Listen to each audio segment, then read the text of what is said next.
All right, today we're going to be looking at this 2021 Hyundai Elantra Limited. This is a hybrid vehicle, so it's the hybrid limited trim. I like the look of this vehicle. I think it looks really good. It looks bigger than the other Elantras. It's wider, it's a bit more square, but it's edgy, so it has a good balanced design. And I think it'll look good for a long time. It's not so edgy that it's gonna age badly. I like the wheels on this vehicle. These are 17-inch wheels, so that's not a bad size. I would prefer this over 18s. It's still gonna have a bit of a harsher ride because there's not as much rubber, but it almost looks like the Sonata to me. I mean, this thing has grown in size. It's low slung and it's swoopy. Looking at the back, you see the hybrid badging. It is edgy, but again, it's very well done. All right, so you press this button to open the trunk, and that is a very wide opening. So you do have a little bit of a lip here, but I mean, this is very good trunk room for a compact car. You do have split folding seats in this vehicle, so there's great utility, great design. It looks sporty. This is something anyone of any demographic can drive. Male, female, young, old. Like, you know, older people, 70 plus, may not want something like this. I think it's a good looking, probably mass appealing vehicle, in my opinion. This is hard touch, soft touch. That's hard touch. So, you know, not too much going on with the door, but stepping in the back seat. So this vehicle feels good. So you have no mat pocket here, but you have pretty good space for a compact car. I don't expect vents in the back of a compact car. You do have a little mat pocket here. The seating is comfortable. It is a little firm. It does hold you in a place. This is grippy. I like that it's perforated. Even in the doors, like the door handle's pretty neat. I like, you know, that's a different design.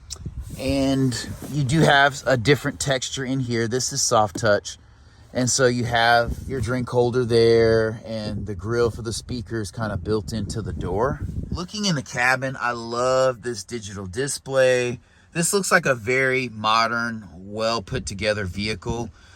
The question to me is going to be in the drivetrain and its longevity, but I like the execution with the design and the space in this vehicle.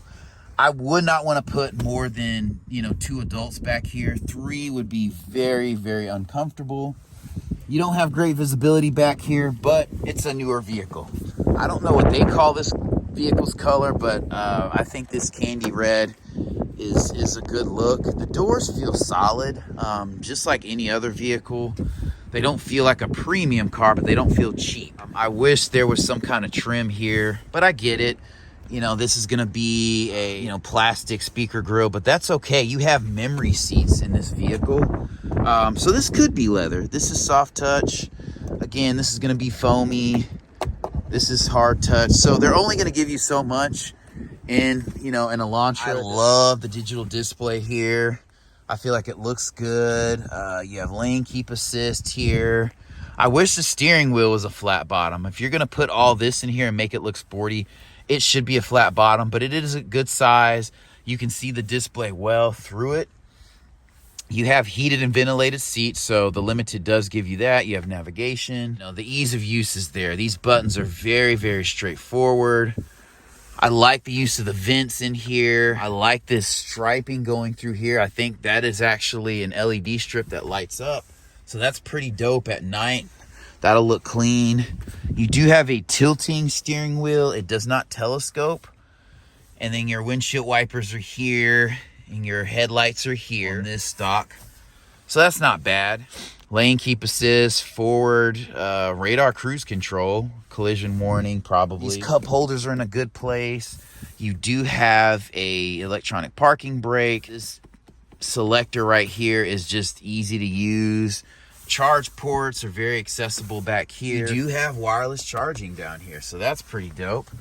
And then you have a small cubby, but that's to be expected. One thing I like about this vehicle is the fact that they did do this kind of island style partition in the middle here, but it's executed well. So if you ever been in a Lexus with this kind of style, the one cup holder's here and one is like halfway under the dash, it's just not well done at all. I mean, you do have to slide your phone in here. There's not much space, but there's only so much they can do in a compact footprint.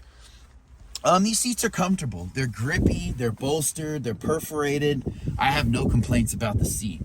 You know, I'm over 6 feet and I weigh about 195 pounds, so I don't feel like the seat, you know, is too small for me. It's a tourniquet, and that has been the case in compact vehicles in the past. They just make the seats so small, you know, especially in the late 2010s.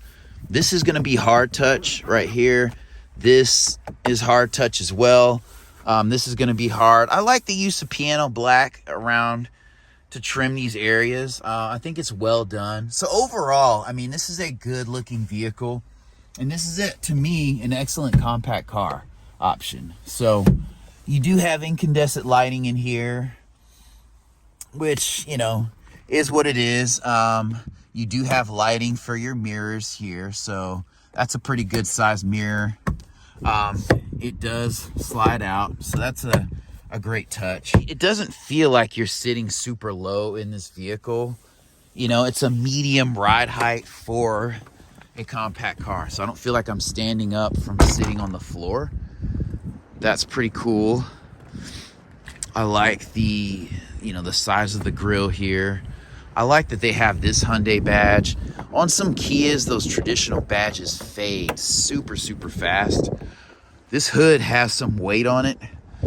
And you're not going to be doing too much with this engine compartment. So, and that's probably the main drawback of this vehicle, the question of the drivetrain. The engine is not actually turbocharged. It has like an electric motor type situation. So you probably have that instant torque off the line, and you don't need a ton more horsepower. I mean, who's going to be driving over 90 miles an hour?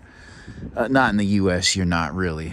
And I do like kind of that mirror finish down here at the bottom of the bumper, but I wonder how long that'll hold up. For me, it's just a question of that drivetrain. I mean, at this point, you got to bite the bullet, so I'd probably buy it and, you know, make sure I get it serviced regularly so the manufacturer's warranty stays up, and kind of go from there.